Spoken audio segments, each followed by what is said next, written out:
Introducing the new Luvafoodie salad dressing and dip mix. Available in herb lovers and honey mustard lovers blends. Our salad dressing and dip mix are made with all natural ingredients without any artificial flavors or preservatives. They are easy to mix and come with clear instructions, perfect for busy cooks who want to create delicious, healthy meals quickly and easily.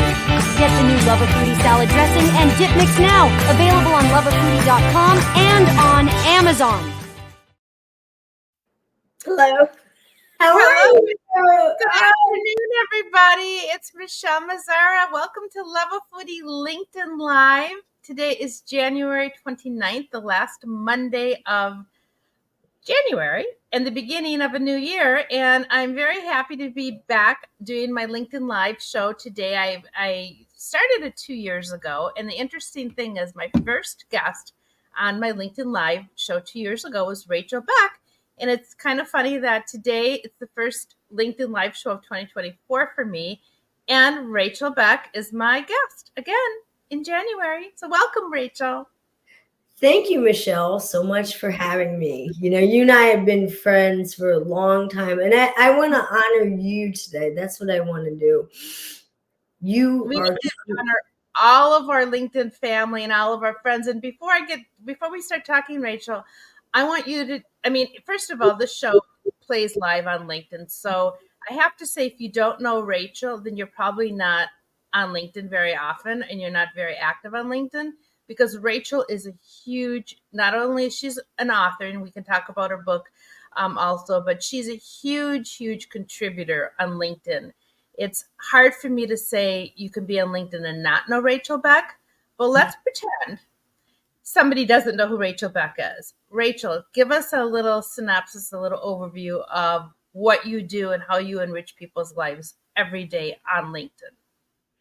You know what, Zvi? I'm here to help as many people as I can. You've known me for a long time, that I stand behind my network and push people forward. That's my leadership style, which is very different. And I'm here to help people. I'm here to help as many people as I can. And I feel that is a responsibility of a leader. It's a bit, and it's important. And I really feel that I'll be honest, I feel like a lot of people are missing this. Right? If you are a leader, and you better earn that title. That's how I personally feel about it. Like, I don't think that title should just be bestowed upon you. I think it's something that you need to earn. I really do. And I'm here for my network. I always tell people it's a symbiotic relationship between you and your network, right? And you're there to help each other. And that's what I'm out here doing. Right. And you share a lot of stories. You're a guest, it seems like, at least a couple times a week on somebody's show. So, Rachhel, how many years have you been active on LinkedIn as far as a contributor? It's been a long time. It's been a long time, and it is something that I think what people are missing is it takes a tremendous amount of work, to get to the level, right? Mm-hmm. And you have to be very dedicated. You have to want to do it. You have to want to put the hours in. And people, everybody wants success. Everybody wants, people want fame. They want all of it. But there's other sides to it. There's a lot of other sides to it, but it requires a tremendous amount of work. And when people get up in the morning, they need to ask themselves, are they willing to do the work that's necessary? Right. So tell us the ways that you help impact others on LinkedIn. What are some of the things that you share, and what are some of the tools that you give all of us? I've been doing tips for success like every Friday. And I came up with that because I believe that you need to pass that ladder down. I really, really do. And I feel very strongly about that. I have a mentor on this platform who took me under his wing, and I'm still very, very loyal to him. He believed in me when nobody else did. And I think it's a responsibility to do that. to pass it back down, help, help other people. I remember, Michelle, when I first started, right? This man wrote me a message in DM and he said to me, and I think I had like 20 or 30 followers at the time. I mean, it was the very beginning of my journey. And he said to me, "You're never going to make it. You're never going to be successful. It's never, ever going to happen for you." So, being the person that I am, I responded and said, "Thank you so much. Have a beautiful day." And I promised myself that if I ever hit that point or where I am now, that I would never ever treat anybody else that way. So I always tell people, don't dismiss somebody in the beginning of your journey, because it's not a good idea.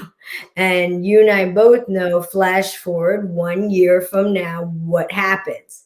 And it's happened with this person, where he's come around now and wants to get into my network. But I always tell my network, people, remember the way that you're treated. Absolutely. And what a horrible thing and what a demotivator for anyone to say you're never going to make it. I mean, I just can't imagine anyone saying that to anyone. So shame on him. No, I absolutely remember, who he was, how he treated me, how dismissive he was.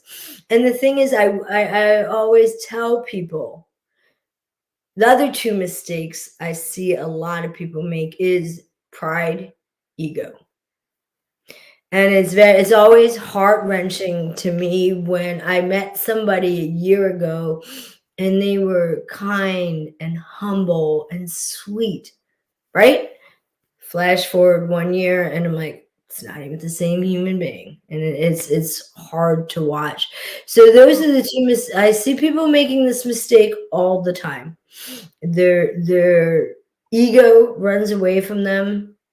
They just, it's hard to watch. And that's why I will never, ever stop educating people on this platform. Right. So, Rachel, what was sum up 2023 for you? What kind of year did you have, personally, professionally? Because for me, 2023 was a very challenging year. There were a lot of things that happened with Luvafoodie, my brand, that were not foreseen, sort of fixed fees, fixed costs, ways of doing business that I hadn't planned, that I had to figure out. I had to pivot. I had to get through some kind of growing pains. I'm there. I got through it, but it was a challenging year. And I think when we're all challenged, that's when we really go deep in within ourselves and say, do we have it in ourselves to keep going? And I'm just curious, what was 2023 like for you? And then we'll talk about 2024, because I'm excited for 2024. So I can tell you this, Michelle, everybody inside, I would say 90% of the people who were inside my network had a horrible 2023. Horrible. Like, I honestly can tell you that I don't know anybody who had a good 2023. And so it was my job to push them through. And that was my job, whether they're, a lot of people are battling diseases or they're taking care of people who are sick. The mental health issues are even worse now. So it was my job to get people through that year, right? And then, like, just because the clock flips over to January 1st and then, it's a new year, some people feel like that's magical. Well, the same problems that were affecting people on the 31st are now still affecting them. And so my job, sincerely, was to get my network through some of the hardest times of their life last year. And good for you to have been there as a resource and as a support for the people that really needed to get some words of wisdom and some tips. And I know that your Friday tips are very, very impactful and meaningful. And, a lot of people it's kind of like they look forward to that every week. What's Rachel going to give us? Yeah. So the messages are going to be coming out this week. I'll tell you that much. They're going to be coming out. Right. So 2024, I mean, you're right. Some of the issues that you may have, if it's a health issue or you're caring for somebody ill, that can definitely roll over into 2024. I guess I'm always excited when I wake up. Oh, excuse me, the phone is ringing, but because the slate is clear. Yes, there are some issues that may go with you, but the opportunities are full. And, you know, the unknown is the unknown. Right. Whereas at the end of the year, you know what's happened, you know whether it's good or bad, and it's kind of like, well, that happened, that didn't happen. I wish that had happened. But so I'm always very optimistic and hopeful in a new year because anything is possible. And that's, I guess, what I mean by I'm excited for 2024 because I don't set resolutions myself. Neither. But I have goals. I have very high, lofty goals, and my goals this year are about as high as they can get. And let me tell you why. It's kind of a big year for us at Luvafoodie. We turned 10 years in August. Yay, congratulations. I'm so happy for you. Seriously, congratulations. It's a big deal. It's been long, long years. And the company has morphed, it's pivoted. I've pivoted, the brand's changed. But it's really where I want it to be right now. I mean, as far as Luvafoodie brand, now I just want to expand the brand and co-brand with other companies and do some cool partnerships. And so as the year approaches to being 10 years old, I'm excited about what I think is on the horizon and some things that I've already been working on. So that's where I'm excited for 2024. For you personally and professionally, what do you see as opportunities for you for 2024? To help more people. To help more people. Okay. The last time, Rachel, you were on, you wrote a book, or you had written a book, and we talked about the book extensively. I think you were on twice. The first time we didn't. Yeah, we did it twice. And we were going to do a cooking show together, which we still need to do together in the kitchen. Exactly. And one of the things you were going to do is write a second book. And I think you were even working on it. Give us all, everybody who's watching and listening, a brief scenario or description of your first book, because it's so intriguing and it's so heartfelt and inspirational. And then bring me up to date. Where are you in the second book? I'm 100 pages into the second one. And I actually wrote something else this year that I did with another author that's going to be coming out that him and I worked on together. So I'm like 75% done with the second book, and the other book is done with the other author. And Michelle, sometimes the book writes itself, and that's exactly what's happening. That's exactly what's happening with the second book. And I am determined to get the second book out, within the next 2 years, because it's very, very deep. I went a lot further because when you write your first book, you're concerned about periods, commas, quotations, the whole thing. Well, I hired an incredible publisher who's phenomenal, and she's an editor. And you're a little different on the second book. Rachel, I need her name because I started writing 10 years ago when I started Luvafoodie. The last chapter of the book, everybody, is what I hope happens at the end of this year, so I can finish the book. So offline, please share me her name or his name, because I would like to get the book published this year. Okay, I will text you her information. So it's a process, right? Authors first of all, I don't know if you know the story of why I wrote that book. So it was really funny. I had a girlfriend of mine who's on the East Coast, and I met her in India, and she actually came back on the second trip. She was volunteering at the orphanage. And I went back to school in finished my degree. She calls me, and I was tired. And I was exhausted. I just went through finals class, was writing law papers. I was exhausted. She calls me and she says, "Do me a favor." And I'm like, "What?" She's like, "Sit down and write a book." I'm like, "What?" I'm like, I'm not an author. I'm like, I'm a photographer. I'm a speaker. I'm not an author. And she said, Rach, just try. And I was like, okay. So I sat down on my computer and I wrote for 5 hours the first day. And I wrote my book in 2 months, from like in August to in October, and I wrote the entire book. And she said to me, I called her after. And I said, how'd you know? And she said, it was in you. You just needed someone to tell you that. And what a beautiful, beautiful message from one girlfriend to tell another friend, like, hey, there's something inside of you that you're not seeing right now. And is funny because that's what I try to do with my network. I see so much in them, what they're capable of, what the possibilities are. And you need somebody in your life to do that. Right. So early on, in my career, I used to work for large CPG companies. And one of the companies I worked with were Revlon in my 20s.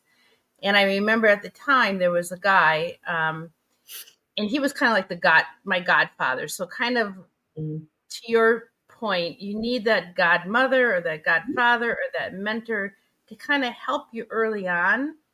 And because it really helps guide where you're going to go. And the advice that they give you early on is valuable. I mean, I remember certain things that certain bosses said to me, positive and negative, but the positive ones are right up here. And it sounds like your friend who encouraged you to write the book was just like that for you. And I'm great. And these are those things. It's really interesting. My cousin Oso is the one who got me started on my photography business that I did for years. Him and I were sitting down having a cup of coffee by the ocean, and he said to me, Rachel, what do you love to do? Like, what lights up your soul? Like, what is your passion? And I said, photography. And he lived and my cousin and I are close. It was like a very casual conversation. And he said to me, why aren't you doing this? If this is what lights up your soul and your passion, like, why aren't you doing this? And it's something that's really important to me. I'm very passionate about what I do. I will only do work that I am passionate about, or give my time to people who are making this world better and not worse. So it's seeing something. So I'm trying to light those candles of 300,000 people every single day. Is that how many people are in your network? Mm-hmm. Yeah. It's a lot. It's a lot. So, it's like, I don't know, it's like 260 something, but then you have to add everybody else. Right. It's a lot. There's more than people are aware of. Tell everybody a little description about your first book, where they can buy it, the name of the book. I don't know if you have it nearby. If you do, feel free to show it to all of us. Yeah.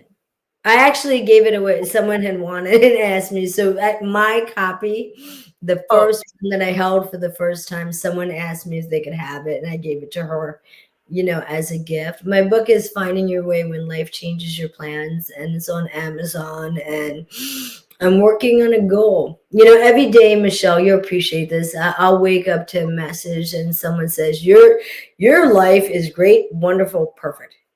And I write them back. I send them the press release that I have, and I go, do you know my story? And they go, no. And I said, well, you might want to learn it, and you might not want to send that message to people because you don't know their story. And that's why I've been producing my show for 5 years. So people can learn the story behind the content creators on this platform. Yeah, because your story, you were adopted by a Jewish family, but the story of the book is really about how you, as an Indian adopted child, didn't fit in, no matter and how it felt, even though you were surrounded by love and support by this adoptive family, and the challenges. The book explains how you felt from society and judged and discriminated. It's so, you know what, Michelle, it's really interesting because, like, you know, the last 3 years, I would say I had the worst experiences when it comes to being Indian Jewish women in this country. I've had the worst experiences, downright scary. But if anything, you know, I'm gonna keep going and keep educating people because there's so many misconceptions, right? There's misconceptions about Indians, misconceptions about Jewish people. I mean, it's just misconceptions. So it's my job to educate people. I mean, that's my job. And I've been doing that for 17 years, right? I've been going into universities, educating people, going into companies, educating people.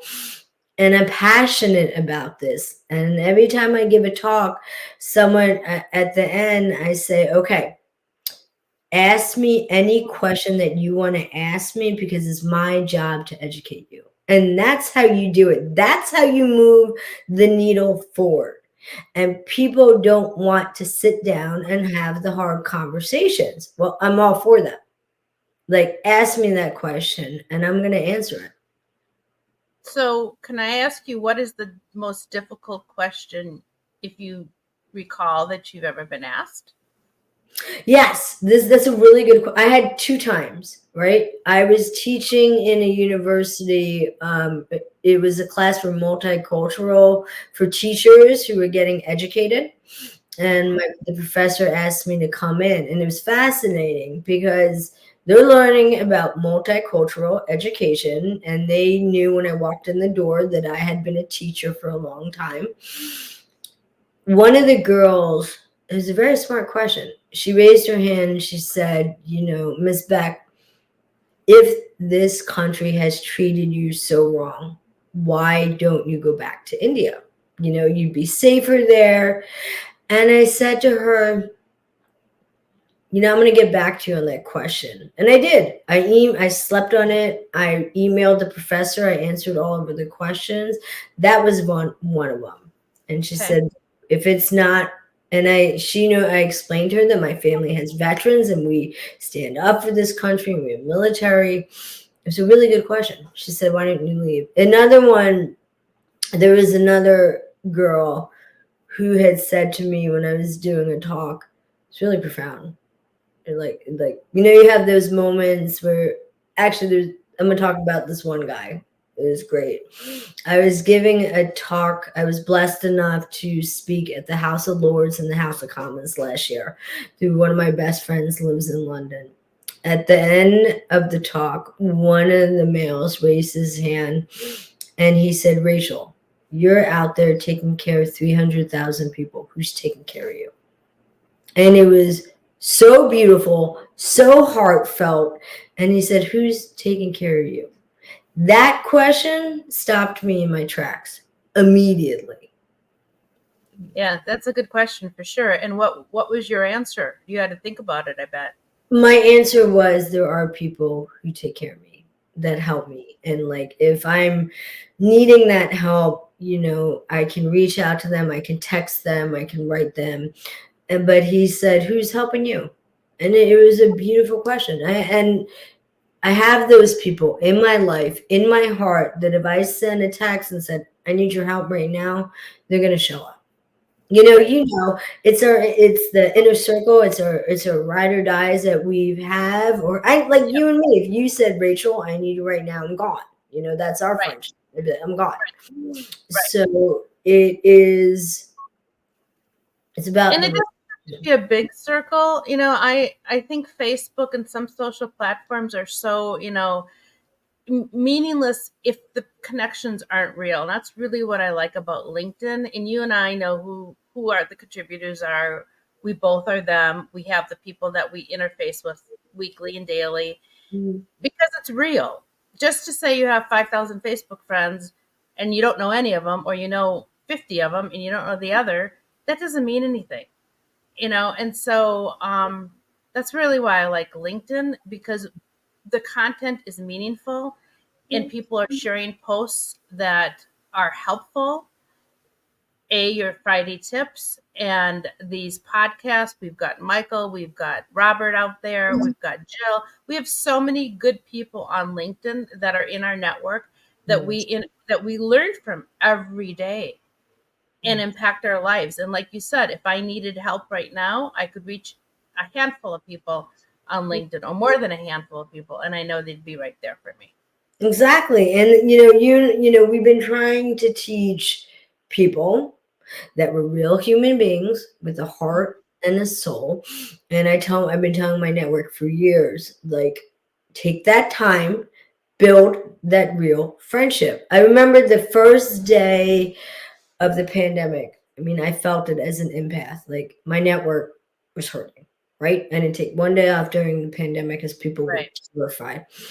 And I told them, I'm like, this is the time, you know, build that real relationship and friendship. And I promise you, a year down the line, you're going to be very happy that you did this. And you're going to be very happy that you learned a new skill. So there were a couple of people in my network who picked up a new language. They were so excited. They'd write me and go, you know what? I'm going to learn a new language right now.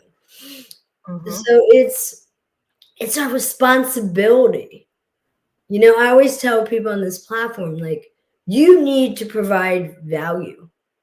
You know, it is about your network. You need to provide value. You know, honestly, Michelle, I go past posts that provide nothing. And I'm like, I'm going to keep scrolling.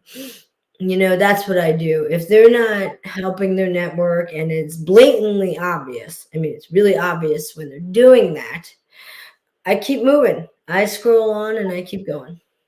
Right. So let's talk about February. It's National Heart Month, which for me is for all women. I mean, it's Go Red Month. It's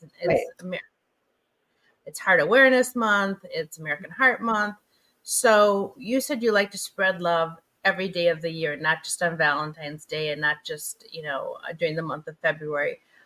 What advice can you give for all the LinkedIn people out there, ways to spread love with their posts? How can people do that if they don't know how to use LinkedIn?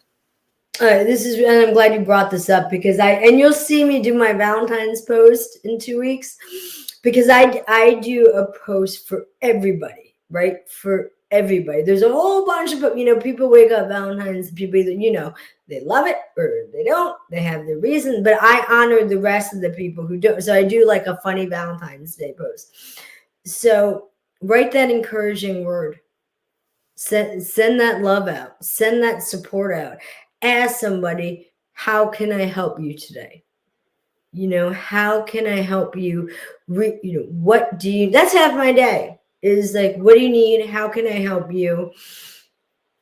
We need love to coat this entire freaking planet right now, more than anything. I mean, I'm, like I have seen the worst that humanity has to offer from doing photography. We need love. And it doesn't mean this world is not, rainbows, unicorns. We know this. And so I think this year it's even more important, but I always end up smiling because I see these people on Valentine's Day and they're like, they're like, I'm doing something about love. And in my head, I'm going, where were you the 364 other days? Like, where were you? So I do a fun Valentine's Day post.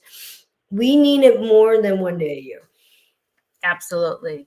And, and sometimes it's as simple as just smiling at somebody, saying hello. I mean, to a stranger or somebody who, you see at a store or at the post office or opening the door. I mean, kind, simple acts that cost no money, but are ways of sharing love and just being kind and nice. And I think that's also a big part of the LinkedIn platform. It's to show kindness and to show support.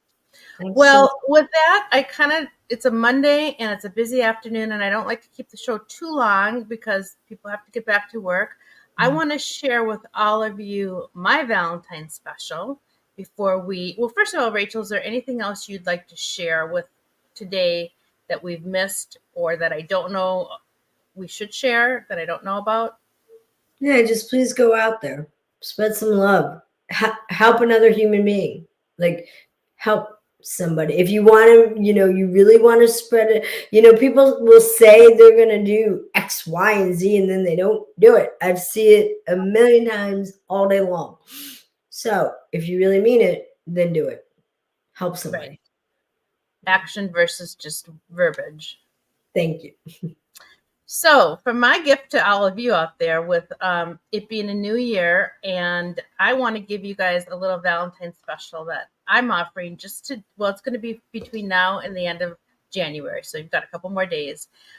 We launched in end of November, beginning of December, our new clean eating salad dressings.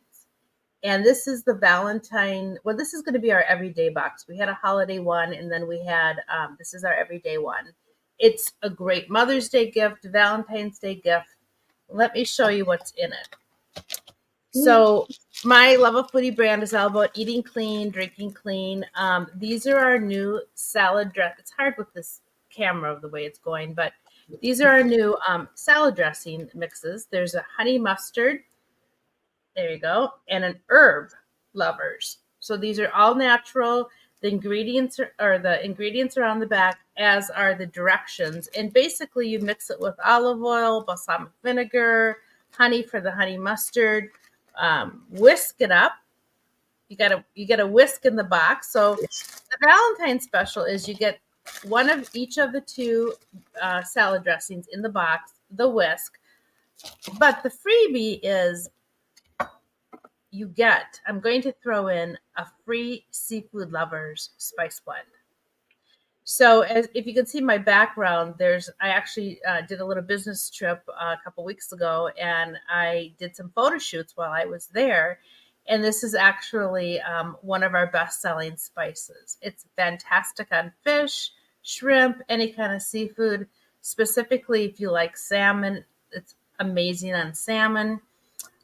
So the special is, if you go to Amazon or Luvafoodie.com, that's the only two spots online that have this new variety box.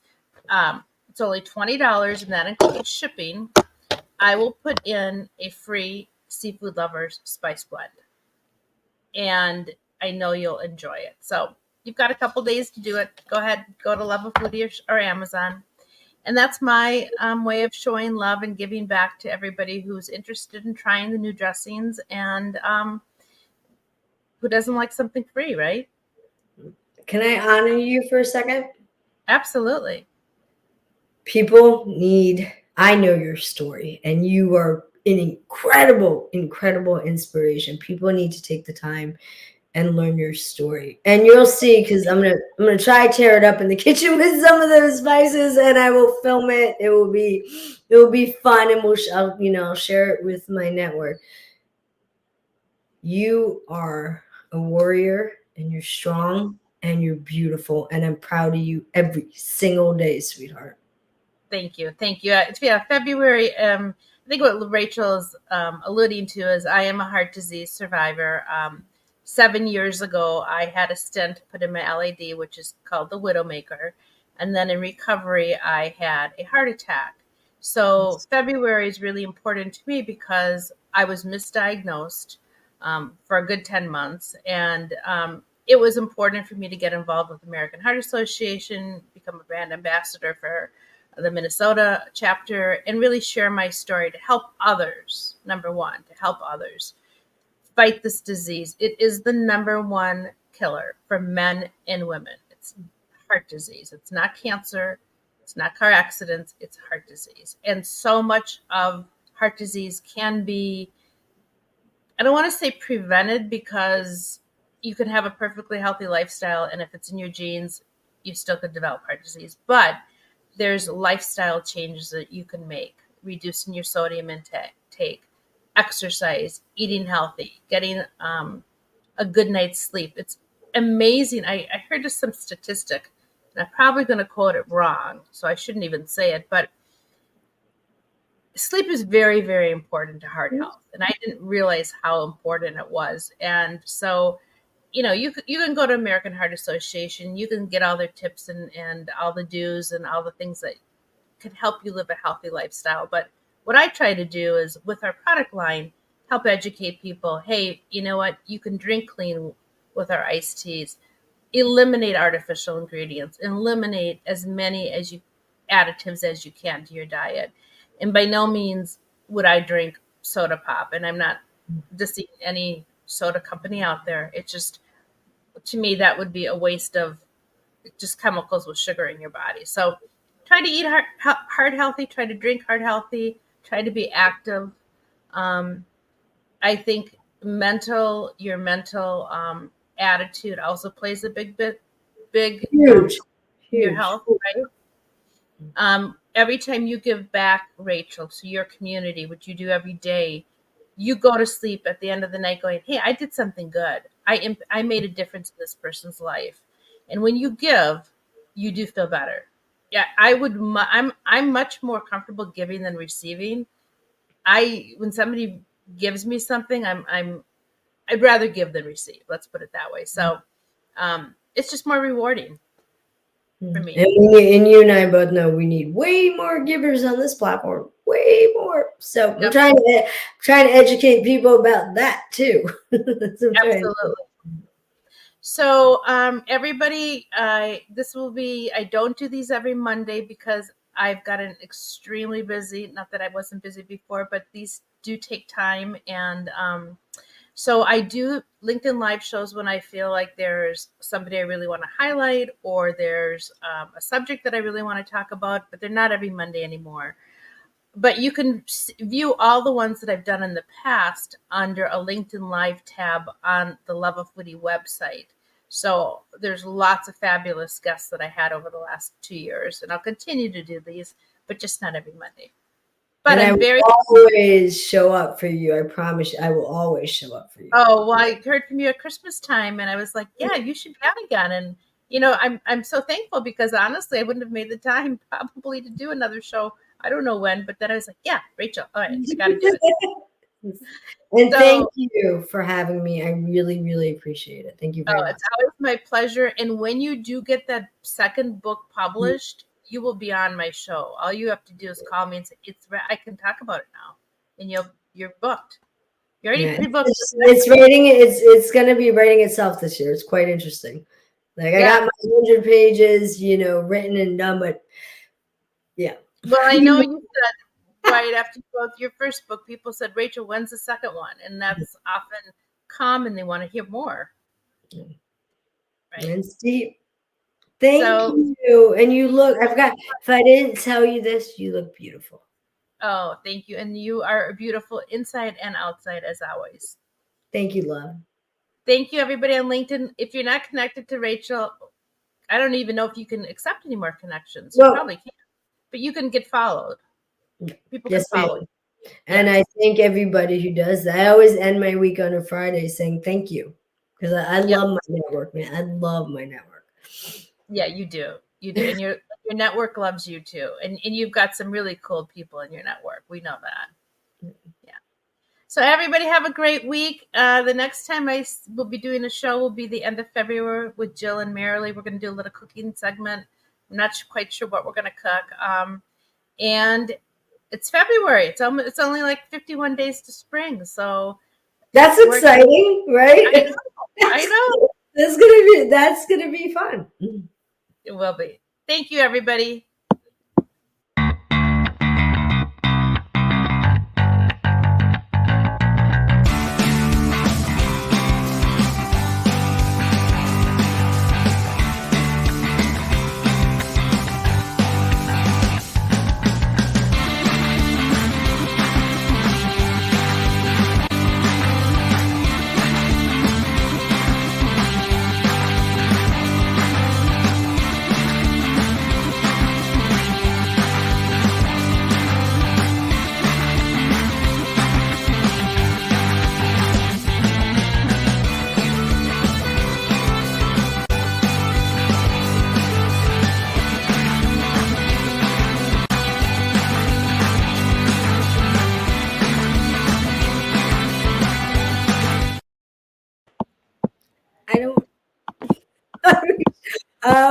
I'm always waiting